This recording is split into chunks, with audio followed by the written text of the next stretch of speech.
Okay, good. So, lesson 6. These are the objects we're going to talk about. Okay, these operators here. These are the basic operators of the theory, and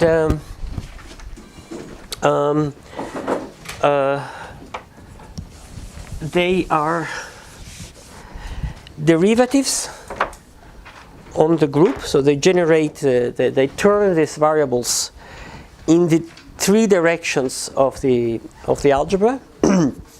And let me start listing some of the properties they have. First of all, by construction, Li, Lj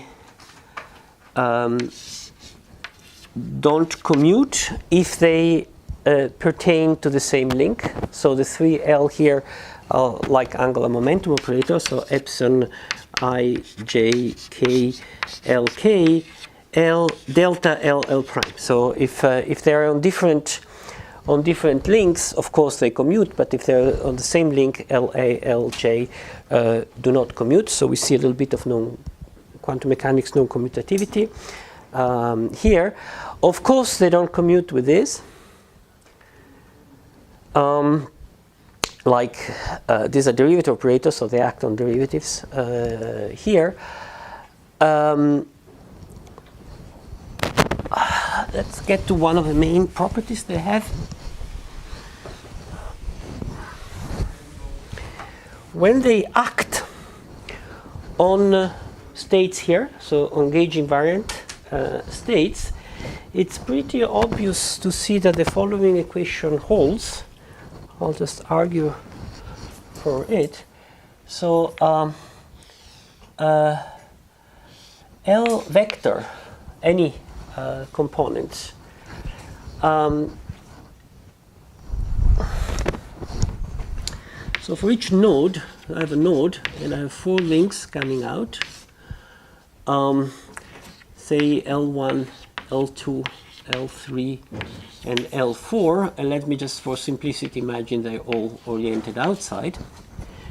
So I have L1, I sum with L2, with L3 and with L4 acting on a gauge invariant state, so a state that satisfies this equation here, so a state here, I get 0. Let me write it more compactly. The sum over the links that come out of a node, I use this notation here, L psi is 0. This is called the closure equation, or closure constraint, or closure relation. Now, why it is true? Well, it's pretty obvious why it is true. What does this operator do? This operator acts on the HL. So let's suppose this is a node. This is the full H. So this operator acts on the HL here, act on the left, and it multiplies the left it changes infinitesimally this HL here, turning it in one direction of the algebra, and the second does the same here, and the third does the same here, and the fourth does the same here. Okay, so it's like multiplying all these 4 by a same group element, which is exactly what the gauge invariant does. So if you have a gauge transformation only on one node, this gauge transformation multiply the 4 group elements corresponding to the 4 links that come out from that node by gauge transformation. So in other words, this is the generator of gauge transformation on the nodes N. So this is true for each I of the Li, for each component. This is true component-wise? This is true for each I, for 1, 2, and 3. It's true component-wise. Okay? What is the argument of this psi? Which L? find a psi of HL, the HL sits on one of the links. Which link is that on for this side, if there are multiple links? This H is a function. This H is a function of all HL. Of all links. Of all of them. Is a function of all of them. And each HL here acts on one of them. Okay. Here where only the 4 L's coming out of the same node. Yeah.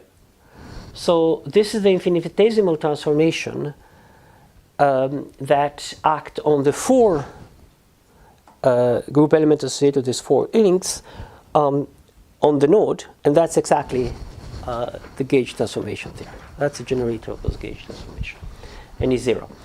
So this is if you want, it's like the Gauss law, right? It's a generator of gauge transformation acting on there. Sometimes it's called the Gauss law, or Gauss for the French.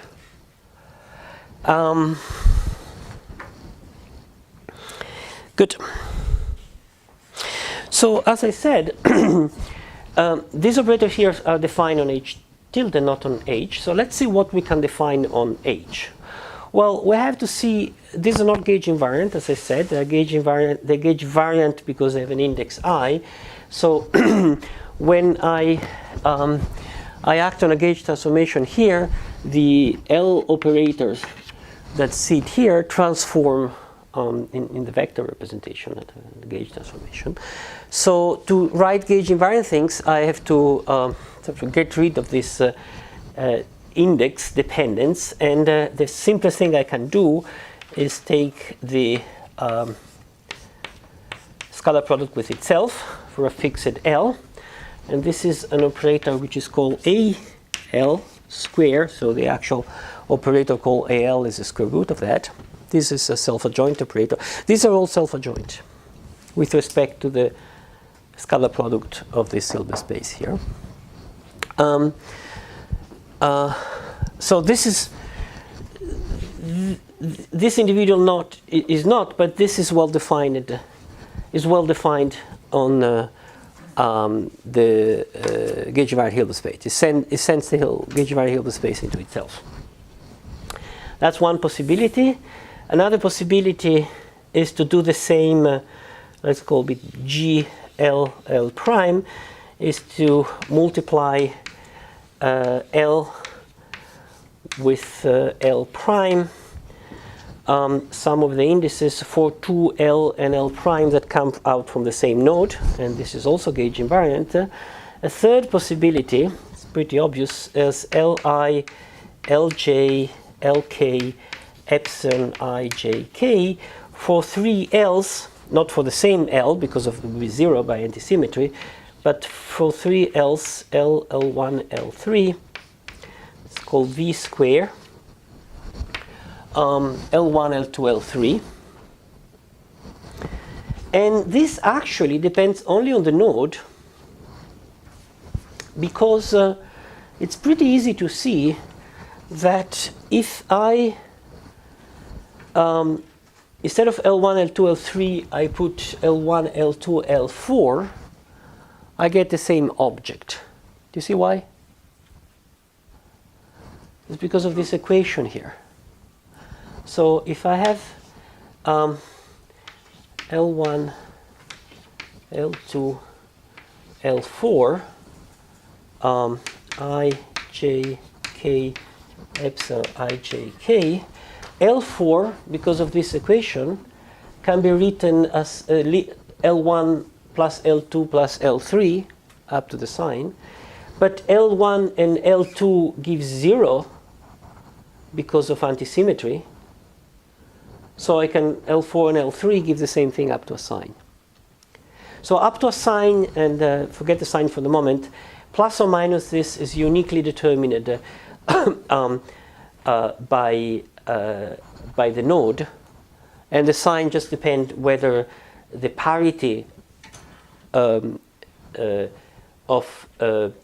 L1 of the 3 of the triple is positive or negative.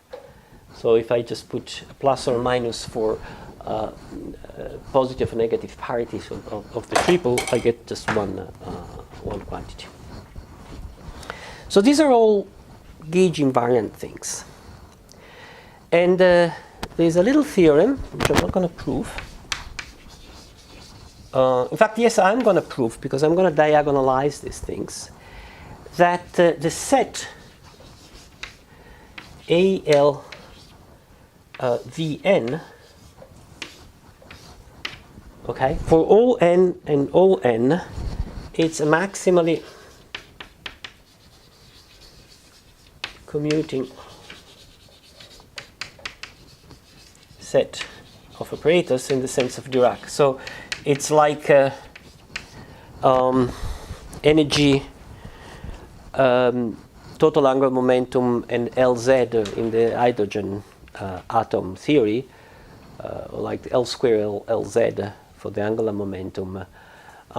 So in other words, you can diagonalize this together, and there is a basis that diagonalize this together, and there is no degeneracy in this basis. Right? If you states of a hydrogen atom, if you give the energy, the total angular momentum, and the third component of the angular momentum, you have a basis for the states of the electron around. This is the same, and in fact, I'm going to diagonalize this operator. I'm going to write explicitly this basis. I'm going to solve this spectral problem for these operators here, and this is going to be the spin-Eckert basis. And I'm going to do it probably not today, but probably this afternoon. But before going there, let me tell you what these things are geometrically, because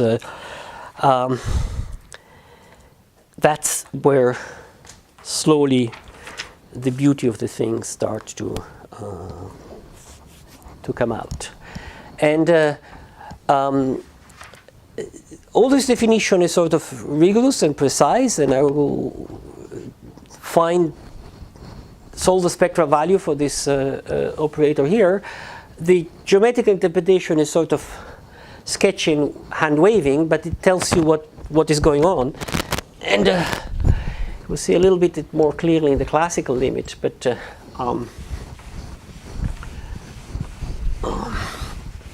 I don't want to overplay it at this point. Let's get back to the geometrical picture in which we have our triangulation here. And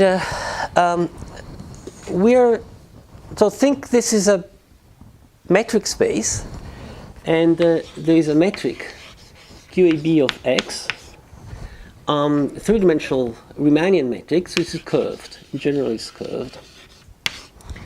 And I'm going to approximate this matrix with the triangulation by assuming, as I said, that the tetrahedra themselves are flat, like the triangle on the hills, which are flat. So the curvature is when I go around, and in fact the curvature is on this segment here. Sometimes they're called bones. So this is flat. When I move to the next one, to the next one, to the next one, to the next one, I come back. I come rotated. There is curvature around these things here. So if I know the geometry of these objects, of each of the tetrahedron, if you know how big is each tetrahedron, the size of each tetrahedron, I know the geometry, because I just I can compute the angle here, and when I go around, the sum of all the angles, if it is 2 pi, there's no curvature here. If it's less than 2 pi, there's curvature. There's positive curvature. If it's more than 2 pi, there's negative curvature. So the geometry is coded in the geometry of the tetrahedra themselves. In particular, I can, if I know the geometry, I can compute the area associated to each triangle, and I can compute the volume associated to each tetrahedron. Well, it will turn out that this operator A associated to the link, remember that the link are dual to the triangles, is the operator corresponding to this area, and this operator V associated to this N is the operator corresponding to the volume. Let's do a little bit more, more in detail. When I will actually go back to classical general relativity and write the equations of general relativity explicitly, I will argue that it's much better to think of general relativity in terms of tetrad than in terms of metric, in 3-dimensional in terms of triad than in terms of metric, because this is much more general. You can do fermions. The old Einstein formulation in terms of metric is not good for fermions. In 3 dimensions, it means that instead of using QAB to describe the geometry, it's better to use the triad field, which has 2 indices, A 1, 2, 3, and I 1, 2, 3. This being a sort of general relativistic coordinate index, this being a internal flat index. The relation between these two is that QAB is E A I E B J just delta Ij. So it's just the square. The triad is just the square. If you invert this equation, you can consider a quantity. This is a 3x3 matrix. Its inverse is written with A upstairs and I downstairs. This is the inverse of E A I. Is also called the tetrad field. Sometimes one is called tetrad and cotetrad. This tetrad, this cotetrad. I can write Q A B E A I E B J is delta I J, which you can think of this. This is a vector field. So this is 3 vector fields, E1, E2, E3. The index I is 1, 2, 3. This is a vector field. So a vector field in a point is a vector. And this equation says that you have 3 vectors such that E scalar product, EI scalar product with J is delta Ij. This is a physical scalar product. So in other words, they are orthogonal and they have length 1. So instead of giving the geometry with a metric, you can give the geometry by giving in each point 3 orthogonal vectors, a reference frame. And if you know 3 orthogonal vectors in every point, this is like knowing the metric, because from these objects you can invert them and use that and compute the metric. So that is the way of doing geometry, which is due to Weil and Cartan, which did it independently in different manners. Weil in more physicist way, Cartan in more mathematic way. Cartan called it a repère mobile. You have a repère in each point, and it's a way of fixing the metric. We call it triad in 3 dimensions.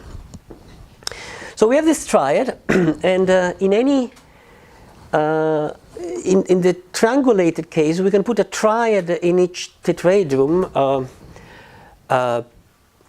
constant on the tetrahedron itself, and then a triad in another tetrahedron, a triad in another tetrahedron. So in other words, within each tetrahedron, we can choose a Cartesian frame and use it in this tetrahedron. When you go to the next one, you rotate it. And when you go around, the amount of rotation gives the curvature here. Now, if you have this tetrahedron and you have this quantity here, EIA, it's a function of x, you can do something with a triangle, which is the following. You can associate a vector to a triangle in the following way. Let me do it first using the language of forms, which is easier, and then do it in coordinates for those of you who are not familiar with form. This defines a one form, EI a dxa. So it's a form EI. It's a one form. Now, if you have a one form, you can buy a two form, EI EJ. This is antisymmetric in IJ, so you can put IJK and use a single index K here. And this is a two form, and two form can be integrated on surfaces. You can integrate on this triangle. So this gives a quantity EK. Actually, let me use JK I. So JK JKI, just to have an index I there. So to each triangle, you can associate a quantity EK, a vector, in some Cartesian three-dimensional space. The Cartesian three-dimensional space is the space of the triad itself. Are you familiar with this notation, or you want me to write it without using forms? Is everybody fine with that? Okay, everybody's fine with that. It's just, otherwise you just have to put coordinates on the triangle and write derivative of coordinate with respect to derivative of three-dimensional coordinate with respect to two-dimensional coordinate. You get the same expression. Now, what is this vector here? Well, think at it. Think this way. Suppose I choose Cartesian coordinate on the triangle, on the tetrahedron itself, such that EAI is just delta AI. I can, right? This is a flat metric. I can just choose coordinate, Cartesian coordinate, and choose a triad which is constant and is diagonal. The information is only when I go around bonds. So here, what do I get? I get an integration in Cartesian coordinates on the triangle of delta delta. So if the triangle is coordinate 1, 2, this is going to be 1, this is going to be 2, this is going to be 3. So this is only component in the third direction. So in other words, this vector here is going to be normal to the face.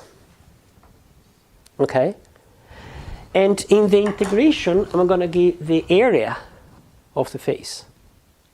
So this vector here is, if I call this normal, is equal to the area of the face times the normal.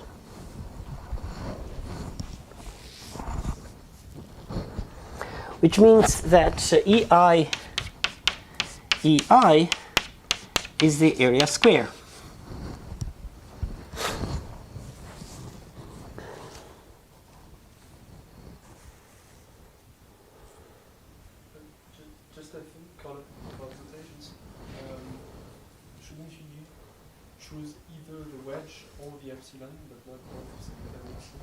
No, the wedge is on the indices down here. Epsilon, ABC, the normal C. There are two different indices, and this is epsilon, JKI.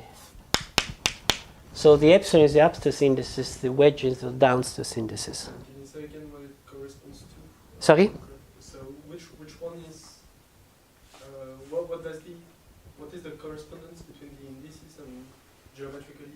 Which one is the component? Which one number? These ones are the general relativistic coordinates. This is the flat index in this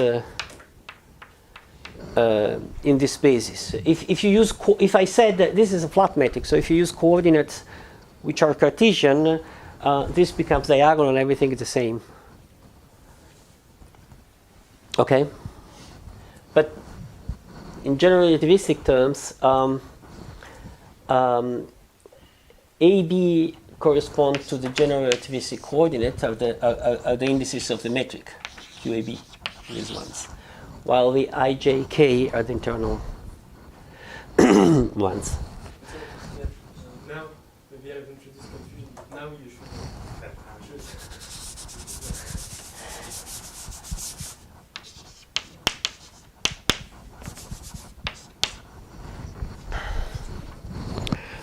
What about the volume of the tetrahedron? Well, it's pretty obvious that if I know these 4 vectors here, I can compute the volume out of them.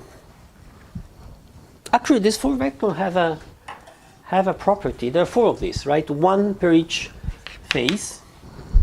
So let me call them E1. It's vector E2. E3 and E4. What happens if I sum them? Everybody has a guess? 0. And some of you know my preferred demonstration of that. It's actually a theorem by Gauss or something like that. But once I met Roger Penrose, and I was telling him about that, and I said, well, they sum to 0. And he said, how do they sum to 0? Well, how do I prove it? And I said, oh, yes, I have a proof. And Roger Penrose's proof was the following. Take a tetrahedron, solid, not just, okay, put it in water, and squeeze the water with a pump. What happened? Nothing. Okay, it doesn't move up and down. But when you squeeze it, there is a force, and the force is normal to the face, and since the pressure is constant, it's proportional to the area. So the force is given by this vector here, and since when you pressure it doesn't move, the sum of the forces must be 0. So that was Roger Penrose's proof that the sum of the 4 vector normal to the faces and proportional to the area is 0.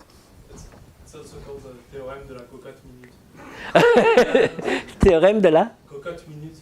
Aha. You know, it's this utensils in the kitchen. Cocotte minute, la pentola a pressione in Italian. I don't know in English. Cook with the steam. So théorème de la cocotte minute, and of course it can be generalized to any polyhedra. Yes, that's right. And it's always true for any period. It's very easy to prove, in fact. If you write in coordinates, it uses one of these variant of Stokes' theorem ideas. It's just quite immediate. So they satisfy this equation here.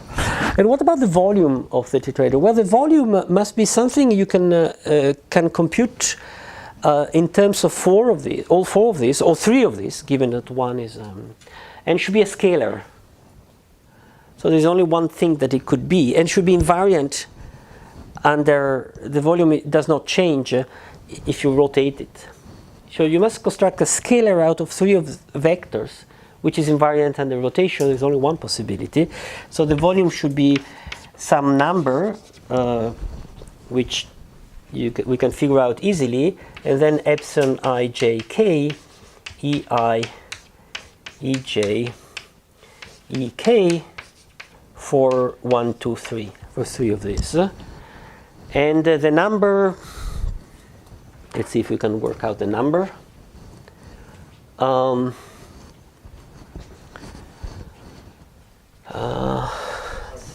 Do it here.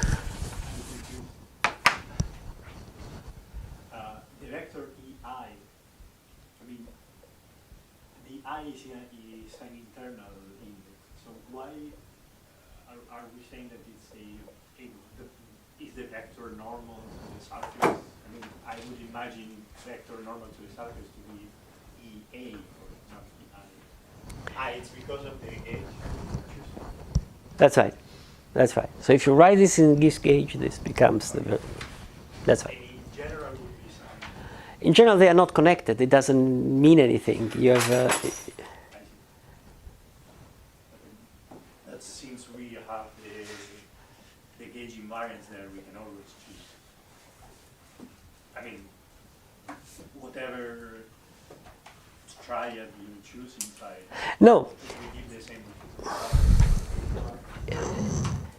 Yes, you have a triad here, and if you turn the triad, if you think geometric, if you turn the triad with respect to the turn of triad, the vector turns, but not with respect to the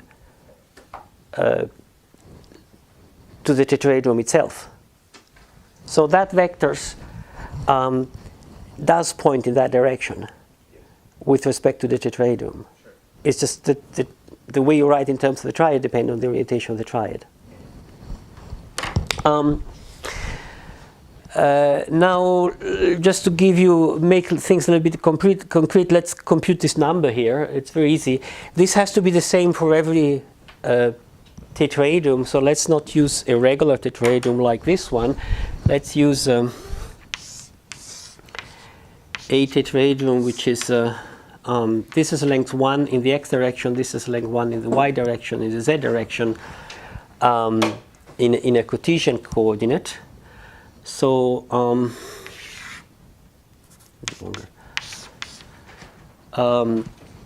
so then the areas are all 1 times 1 times 1/2, and the volume is 1/3.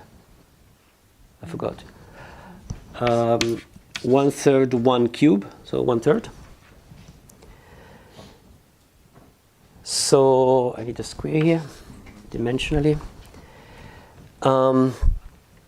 So v square is 1/3 square. A square is 1/2 square. So if I use this one, epsilon I, j, k, they point in orthogonal direction, so all the angles are pi half, all the cosine are 1. So this is this number in that particular case times a 2 times a cube. Yes? B square is the same dimension of a cube, but a cube is 1/2 to the 6, and v square is 1/3 square. So I get the coefficient here, which is so the number here is 3 square over 2 to the 6. I hope I've done it right. You see the logic. So you can get the number here. So the volume is proportional to that. That's not very important. It's just to make this a little bit more concrete. So you see, I can describe the geometry of a tetrahedron with 4 vectors, one per each face, with that satisfy this condition here, and the area is given by that, and the volume is given by that. Well, it does resemble enormously what the operators that we have constructed here, right? And in fact, the operators L, this operator L here, associated to links. Remember, the links are dual to triangles. These are exactly the quantization of this quantity here. And this actually can come out from a canonical quantization of the theory rather cleanly, because if you write the action, and you have the connection, the conjugate momentum of the connection turn out to be precisely this quantity here. Or more precisely, since the action, remember that the action is one of general relativity is one of 16 pi g something, there is a g here. So the conjugate momentum of the connection is going to be this quantity here divided by g. Okay, so the operator corresponding to the momentum is going to be this divided by g. So this thing here is going to be g times the operator. The operator is going to be a derivative, so it's going to be gh bar times of a derivative. So the relation between this and this is going to be that this is going to be gh bar times L. So this associated to a triangle is going to be this operator here multiplied by gh bar of the link dual to that triangle with a number here, 16 pi something, which we'll figure it out when we do things precisely with the action, when we write the action precisely. So we'll figure it out, this number. So out of this number, this geometrical operator here, the geometrical quantity here, in the quantum theory, becomes the operator gh bar left invariant vector field. Let's see if it works dimensionally. Here we did math, everything was dimensionless. Okay? gh bar is a length square. Is a Planck length square in C equal 1. And this is a length square, is an area. In fact, I said E is a normal vector with a length proportion to the area. So it matched, the dimensions are correct. Okay?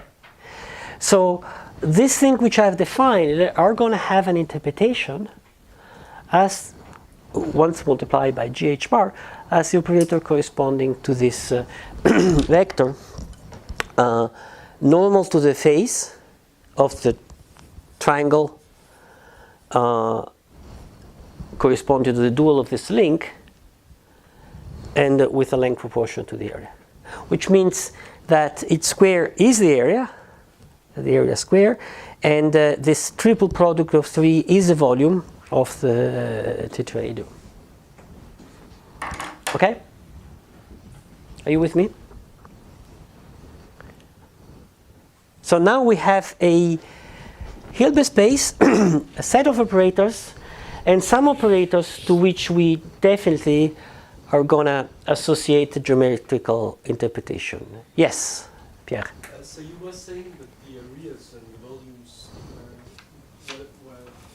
formed maximally commutating sets. And I was wondering if there were, one could imagine an operator for the combinatorial aspects of the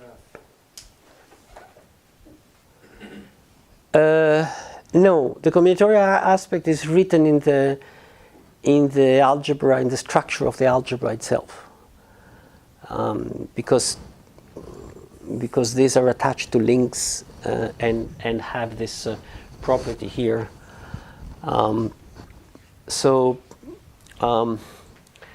If you want, the Hilbert space knows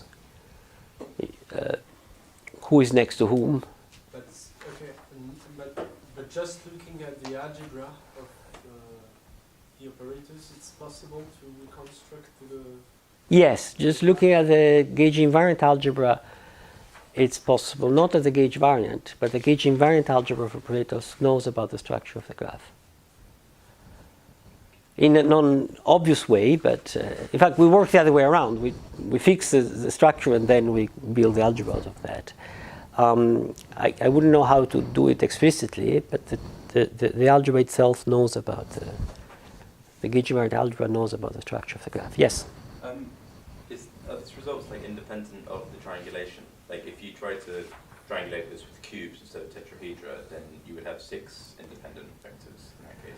Would you then have 6 independent operators, or? There is a lot of work for doing things not with tetrahedra, with this polyhedra, which has been done also here in Marseille quite a lot. Most things go through, but not all. So I don't want to go into the details. So you can still have this n, you can still write the volume in terms of that, etc., etc., etc. There are some things which become more awkward to do that. So it's much easier. Yeah. Yeah. So these big E's correspond to the big L's. What about the small E's? Could they correspond to some operator? No. Between this and this, it's essentially they're the inverse. Even if written in this way, it seems. So the relation between the two. First of all, these are the continuous variable. These are the integrated variable. But let me erase that. I don't need it anymore. In fact, that it was born. If I have EAI,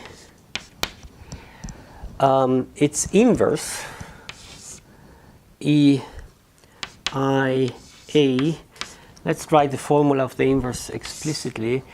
Is the determinant of E epsilon A B C epsilon I J K E I E J B C. Right? That's how you invert a 3x3 matrix. The standard formula of inversion of 3x3 matrix. So you see that this quantity here, I put the determinant here. This quantity here, it's exactly the inverse multiplied by the determinant. In fact, historically, that's how it was born. It was born as when Ashika did the Ashika variables, the conjugate variable to the connection turned out to be not the triad, but the inverse triad multiplied by the determinant. And then this is actually a two form naturally. Maybe I should do it the other way around. So the determinant of EAI is epsilon ABC, epsilon IJK, EBBCJK. So that is the Ashika variable EAI. That's how it's defined. It's the inverse triad multiplied by its determinant. That's actually the conjugate variable to the connection. That's why it becomes a momentum operator in in the theory. And this is a one form, but this epsilon ABC one form is a two form. So the Ashika variable is actually a two form geometrically. Since it's a two form, you can integrate it over triangles naturally. And so this is the operator L. In fact, the way it was born is via the Ashika variable, and then this quantity here, and then this being a two form geometrically is naturally integrated on surfaces, and that is the operator we're talking about. So, of course, you can now go back from this definite inverse, but it's going to be a complicated operator. This is a natural operator in the theory. Good. So I have given you a sketch of an interpretation. Now we're going to actually solve the spectral problem for this operator. So we find the eigenvalues and eigenvectors explicitly. Or if you want the harmonic analysis, using the harmonic analysis of the group. And this will be the eigenvalues of area and volume of the geometry. So this given with the discreteness of the geometry. And this will be next lesson. Good. Food. Can somebody push a button on the... Thank you.